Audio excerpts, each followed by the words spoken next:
It was a first round knockout. That third professional fight was a win-win. Like I had to win, otherwise it was probably done at that point. How did it get to here? Jack Della Maddalena! From here. UFC's Jack Della Maddalena is a rising star in the world of mixed martial arts. But what was the exact moment when his career took off? This is male sports' pivotal moment. Let's start at the beginning of the JDM, Jack Della Maddalena story. Talk to me about your childhood. How would you describe your childhood? I mean, I just grew up, loved sport, played a lot of rugby, had a lot of love for WWE, but when I saw MMA, it's kind of like swapped. I loved watching that because it was obviously the real thing.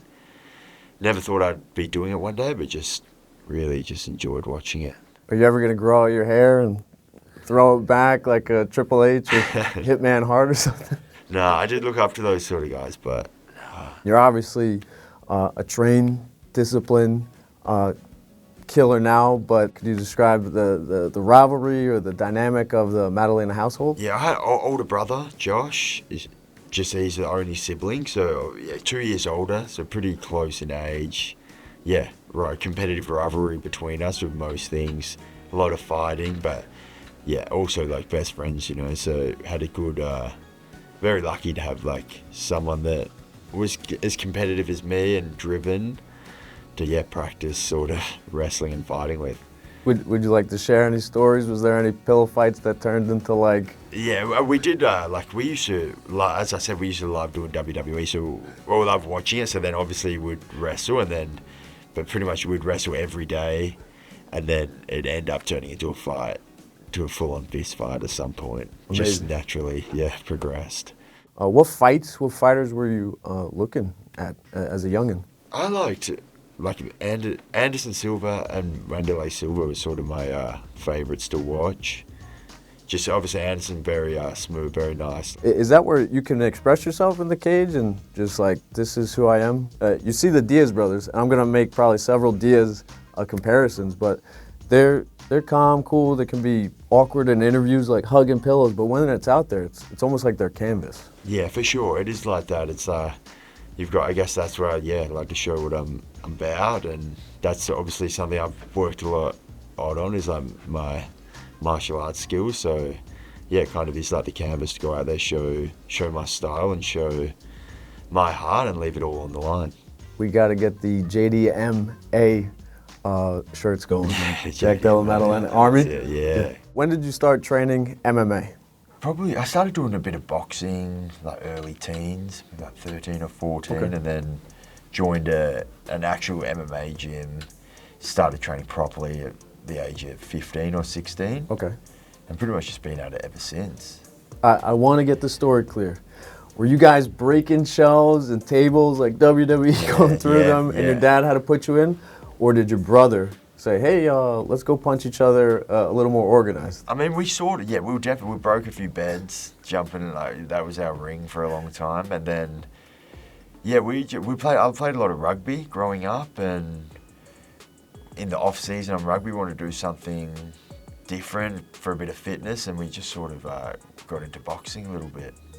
And it was it was something we enjoyed doing. Been to a couple of boxing matches, so it was something we liked watching. And you see Jeff Horn fight? Yeah, seen Jeff Horn. There's a guy, Danny Green, was from Perth. Okay. And he was sort of a legendary boxer, so we looked up to him, and then just got into the sport of boxing and loved it. It shows. You have a very even your jab as a finder is beautiful work and artistry on display. Like the way you find the jab, it's like you had Bilal's mental capacity overwhelming. Like if he was like a computer, there was steam coming out of the side. Like the way you were setting up your feints and everything, the double dip, Tyson and whatnot, it was beautiful work. So credit to that boxing gym where you started. Do you have a name of a coach who inspired that? I guess, which sort of when I was doing boxing, it was sort of just in and off. It wasn't very serious, just a bit of fun. But Ben Vickers, he's my head coach. He was from the head coach of the first gym I went to when I was 15, 16. He had a very like a boxing history, very much a boxing sort of style. So I learned a lot from him, and just loved the sweet science from a young age. But speaking of Ben, I saw in an interview, he said that 100% you will be a UFC champion 10 years ago. Yeah. When you hear that sort of celebration of your talent and for it to come true, how does that make you feel? Yeah, I guess it was just strong passion for the sport, had the work ethic, but I guess it was just like someone like him telling me that, like he's laid like a lot of belief in my skills, and he always told me what he saw, so I never thought he was just going to say things that weren't true. You know, I always trusted his words. So him saying that, I definitely felt like I believed in myself. He believed in me, so we had a good, the perfect formula to get to the top. Your amateur career, I saw you went 2-0. Yeah. Tell me about those wins. How'd they go? There wasn't big, like when I started in Perth, there wasn't like a big amateur scene, so it was kind of hard to get fights. But got the 2 fights, and then there wasn't many fighters left, so I had to sort of just jump into the pro ranks after that. But loved training, loved competing. After that first amateur fight, I felt I was pretty hooked, hooked on the feeling of winning and then just competing. There's nothing ever like it. I haven't looked back. As I've seen in the amateur scene, 5-0 is the number to get to, or 5 fights, 4-1, or 5-1, around that. You went 0-2 as a pro. Was there any regret that, like, oh my God, maybe I should have went to New Zealand or some Asian country to get more amateur work, or do a kickboxing fight in Thailand? Was there any doubt during that tough time? I guess there was a bit of doubt, It's obviously, they were tough fights. I was looking for big challenges, but I still had a lot of passion for the sport. I didn't have Of course. Yeah, like I loved competing, I loved training. I didn't really have like huge world championship aspirations at that point, so I just still loved competing.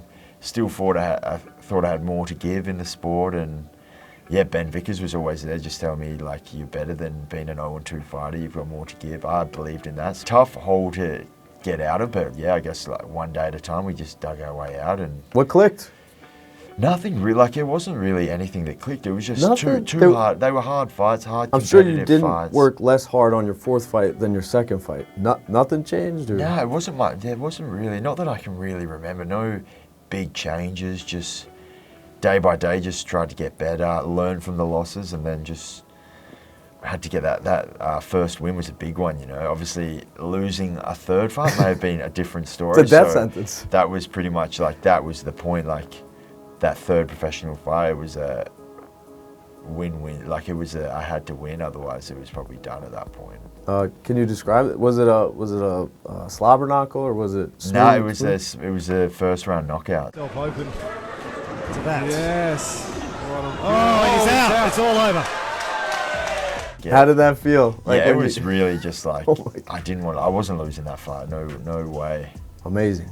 Did you enter that flow state from 0 wins to the Dana White Contender Series and obviously to today? Can you describe, or was it just business as usual? Yeah, it was business as usual. I feel like after getting that first win though, we were just chomping at the bit to get wins. We set a goal to get to, so it was obviously 0-2. We set a goal after that to get to 10-2.